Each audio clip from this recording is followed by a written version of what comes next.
Hi guys, welcome to this article analysis video. We've got a terrific topic in front of us today and we'll go through this slowly and steadily and we'll try to understand the reason for picking up this article. This belongs to the field of psychology, picked up from Psychology Today as the link indicates. This one talks about inequality, right? And it's going to link inequality and diversity. Now what this article is going to give you is, it is going to give you an understanding of why is diversity required. Now as aspirants who are going into say different B schools or different colleges or you are seeking different sources of employment, you would encounter experiences where you would need to take you would have a competitive process where you'll be competing with people from diverse backgrounds, right? So now if you think about it, in business schools, in all college admissions, in even when it comes to employment organizations, and in fact the government system of reservations is also an attempt at diversity, right? So organization, business schools, etc., they are giving marks for diversity, that is your academic background, gender, etc., etc., different criteria of diversity that we have. So what is the reason for having these criteria of diversity? This article actually does a good job in explaining that as well. So your understanding of the need for diversity is going to increase post reading this article. Even though this is a simple article, you should actually go beyond the realms of what is stated here, right? So we will go beyond that and we'll try to correlate that, right? Let's get started now. Many modern organizations have made it their mission to recruit more diverse workforces to fulfill both a moral imperative. So in terms of morality, they want to appear to do the right thing, to contribute to the betterment of society, and to benefit from the potential competitive advantages of diversity. So there is a moral imperative, right? So if you look at it, companies are under that pressure. They are called out. If they don't hire diversely, and if they only hire a certain set of individuals from certain backgrounds, then they are called out for being myopic in their vision. So there is a moral imperative to do so, and plus there is a competitive advantage. We'll see how there is a competitive advantage. Yet these programs tend to focus on relatively observable forms of diversity like gender and racial ethnic group membership. So gender is a very easy diversity to spot, right? So here you have to look at the factor or the inference that we draw out of this is what is observable, what is measurable, what is quantifiable, right? So in terms of gender, race and ethnicity, these are things which are literally, let's put it this way, and I'm saying this in a very tone neutral sort of way. There is no sense of judgment attached here. These are things which are hard coded into us as human beings, right? Your gender, your race, your ethnicity, this is all hard coded into you. This is who you are, right? You are born with it. It is in your DNA. While these identities are undoubtedly central to our understanding of diversity, they do not reflect the complete set of diversity characteristics that employers and organizations should care about. In fact, research is beginning to document a critical but often overlooked source of diversity in many workplaces: employees' social class backgrounds. So now all of a sudden, social class backgrounds, which then effectively, the moment you introduce social class, you introduce economics into the picture, you introduce the economic status of people, right? And because social class is inherently linked to economic inequality as well. Different social classes are economically unequal. The picture this research paints is bleak. It's a very dark and bleak picture. Even with college credentials, employees from low class backgrounds, those who for the first time in their family go to college, so people who are going to college from a family for the first time, right, are 4 times less likely to be hired, 34% less likely to advance to leadership positions, and earn 17% less than their counterparts from higher class backgrounds, those with at least one parent with a 4-year college degree. So this inherently provides you a class advantage, right? So this basically, what does this imply is that now you can draw inferences here. So if you were born into a family where you had both your parents were college educated, right, the chances of your being a CEO or in a leadership management position are far greater than those of a child who was born to a parent who has no college experience, right? Both parents, they don't have college experiences. Stop and think about this for a minute. These social gaps are emerging even among people with the same level of educational qualification. Now the thing is, the important thing to note here is, this means that if, for example, if somebody has completed a PhD and somebody belongs to this background where his parents are both college graduates, and another student belongs to a background where uh, both the mother and father do not have a college background. In that particular case, even though if both people are PhDs, the likelihood of success would be with the first person, right? Far more likely to succeed.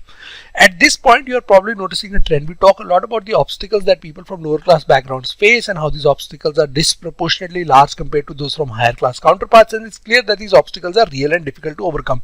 So there are effectively, what the author has done is he has based his argument on statistics. These are hard coded statistics, you can't deny them. So this is what it is, this is what these statistics look like, and they go with our common understanding as well. We will have a very interesting point which will be introduced, which is the deficit model, which is going to be introduced in this article, which is the most important learning from this article for you guys. But so far, this is what the article is talking about. Now this is where he changes the narrative. This is where there is an inversion of tone in the article. However, this is not the only narrative that I heard in my own research, where I interviewed people from different social class backgrounds who had all gained entry to professional and managerial occupations after college. While many my interviewers from low class backgrounds readily acknowledged challenges they had faced at work as a function of their upbringing, they also identified unique strengths, right? So now the thing is, these people, even though from the background that they come, they face challenges, but they also have certain unique strengths. So now going back to our example, the original example that we will have, a person with parents who are 2 college graduates versus a person with parents who are not college graduates. This person, even though he has obstacles, he also has unique strengths. So the person with college educated parents would not have these strengths, right? So that is the implication. I think one of my interviewers, Adriana, explained it best. She said, knowing that I came to my full-time job at a little bit of a disadvantage, I knew I had to work a little harder. At the same time, there were a lot of great skills, values that my parents taught me. It was realizing that sometimes the disadvantages was an advantage. Adriana's realization that her class background could be both a source of advantage and disadvantage hints at an intriguing, a very interesting possibility that people from lower class backgrounds are not deficient or lacking in skills, as the common deficit model narrative of social class inequality in the US tends to assume. So this is the most important thing. This is where you learn something critical in the passage in the article. What is the deficit model? Remember, intriguing is a word. So let me put it this way. Let me differentiate this for you. Intriguing is just simply a word which means something which is interesting, which piques your curiosity. This is word meaning, right? This is a word which has a meaning. And when we study, say, intriguing or deficient, we study it from the perspective that we are trying to learn the meaning of the word. But this is not a term. This does not belong to any field such as that of philosophy, psychology, sociology. Does not belong to the category of being a term or a subject being studied. The moment we introduce the term deficit model and we say deficit model narrative of social class inequality, we have introduced a term. As a learner, your key role is you have to identify, right? You have to identify these terms, because this is where your knowledge base expands. When you identify these terms and you understand their meaning, this is where your knowledge base expands. Now, what is a deficit model? Now, a deficit model way of looking at things, and you can apply this to, here it is being applied to social class inequality. It can be applied to anything in the world, right? To differentiate between different people coming from different backgrounds. So it basically is a perspective, the deficit model, which says that it attributes failure as lack of achievement, learning, or success in gaining employment. So for example, if you compare people from 2 different classes, and a person from a lower class is not able to achieve something with respect to, say, his schooling or college, with respect to his learning in terms of the final qualification that he has, or in terms of his employment, the kind of job that he has. So for example, in comparison to someone from a higher class, his job is one which has a lower pay status, designation, etc., etc. Then this deficit, right? This deficit in achievement, what the person has achieved and what another person with a similar background, right, in terms of education, maybe qualification, right, anything which places them at common. So for example, there is a female BA graduate, right? So what a female BA graduate from a lower class and a female BA graduate from the upper class achieves, right? They say this, the lower class person, what he has achieved, right, or what he has not achieved, the lack of his achievement, right, in terms of employment, learning, money, anything else, that is because of a personal lack of effort or deficiency in the individual. So the deficit model places the blame solely on the individual. It says it is the failure of the individual. It is not a failure of the system. It is not limitations of the education training system. It is not a limitation of the socio-economic class. It is not a limitation of the kind of subsidies, the kind of reservations, the kind of support which has been provided by institutions, the kind of social welfare which is provided by the government. It is on the individual. He has not been able to perform. So someone coming from a lower class, so basically it is, what it is saying is that the deficit model effectively, if you think about it very carefully, there is an inference that we can draw out of it is that the deficit model says is if all things are equal, right? If all things are equal, people with similar backgrounds and similar academic qualifications should achieve similar outcomes, right? In case they have not achieved similar outcomes, that means the person is lacking in effort.